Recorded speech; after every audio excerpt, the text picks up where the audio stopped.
Hai semuanya, perkenalkan saya Melvin Kitsivanes beserta 3 rekan saya lainnya dari Retail Management Pradita University akan sharing informasi mengenai tragedi Trisakti tanggal 12 Mei 1998. Sebelumnya saya ingin memperkenalkan 3 rekan saya lainnya, ada Luyani, April, dan Calvin.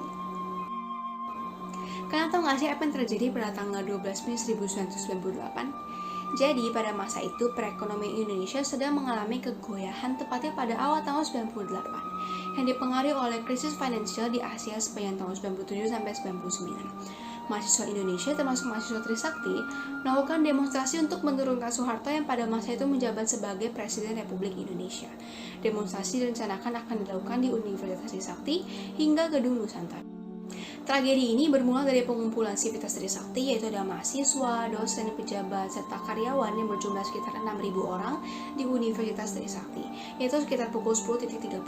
Lalu dilakukan penurunan bendera setengah tiang yang diiringi dengan lagu Indonesia Raya dan dilakukan hening cipta sejenak. Selanjutnya, massa mulai bergerak dari Universitas Trisakti ke Gedung Nusantara. Semuanya berjalan lancar hingga kehadiran beberapa aparat keamanan di lokasi dari atas jalan layang. Massa pun menuntut aparat untuk turun agar dapat menyampaikan aspirasinya ke anggota MPR DPR. Kemudian massa bergerak ke pintu gerbang arah Jalan Jenderal S. Parman pada pukul 12.30. Sesampainya itu sekitar pukul 12.40, Satgas telah siaga dan berusaha mengatur massa dan menertibkan massa. Pintu gerbang gedung MPR DPR pun dibuka dan massa mulai bergerak berjalan keluar melewati kampus Unpar. Pada pukul 13.00 di depan pintu masuk kantor Wali Kota Jakarta Barat, massa dihadang oleh aparat kepolisian yang membentuk lapis barisan dan menahan massa. Selagi barisan aparat menahan massa, pada pukul 13.20, wakil mahasiswa melakukan negosiasi dengan pimpinan Komando Letkol A. Amril. Massa tetap berkeinginan untuk terus maju, dan akhirnya masyarakat pun mulai bergabung di samping Long March. Pada pukul 13.30, tim negosiasi kembali dan menjelaskan bahwa Long March tidak diperbolehkan. Padahal, aksi yang akan dilakukan mahasiswa merupakan aksi damai.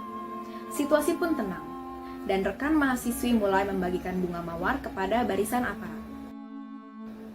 Pada pukul 14.00, negosiasi terus dilanjutkan dengan komandan dari pihak Kapolres. Di pukul 16.45, wakil mahasiswa mengumumkan hasil negosiasi di mana baik mahasiswa maupun aparat untuk sama-sama mundur. Ketika massa bergerak kembali ke dalam kampus, barisan dari aparat langsung menyerang massa.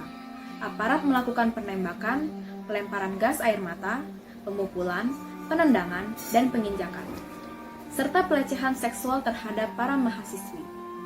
Dengan tembakan yang terarah, mengakibatkan jatuhnya korban baik luka maupun meninggal dunia.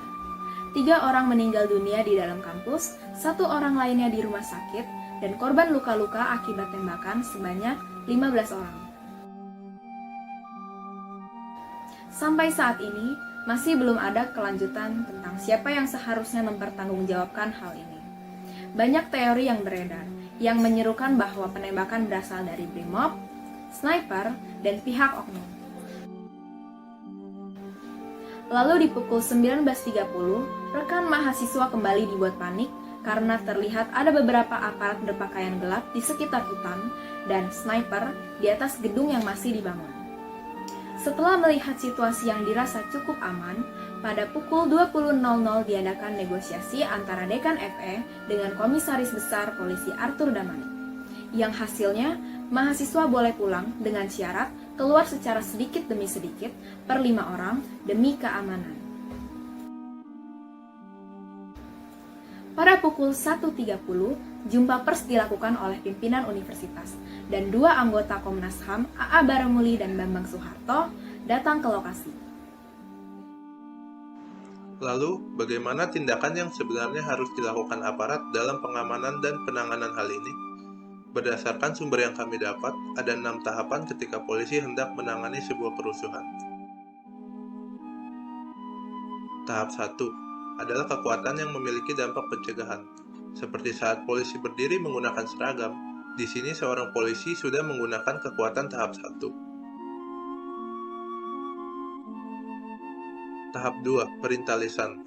Kalau misalnya keberadaan polisi saja tidak membuat pelaku takut, maka polisi akan berteriak atau menyebutkan nama bahwa dia anggota polisi. Saat polisi mengeluarkan suara, maka itulah tahap 2. Tahap 3, kendali tangan kosong lunak. Misalnya orang tersebut tidak mau berhenti dan terus mendekati petugas. Petugas akan mencoba menahan dengan tangan. Saat tangan petugas bersentuhan dengan tubuh tersangka, maka itulah tahap 3. Tahap 4, kendali tangan kosong keras. Keadaan di mana tersangka tetap melawan dan membuat petugas menggunakan gerakan bela diri untuk menghentikan tersangka. Tahap 5, kendali senjata tumpul. Jika sudah dilakukan perlawanan tetapi tetap saja melawan, maka di sini petugas akan menggunakan senjata tumpul atau senjata kimia, misalnya double stick atau gas air mata.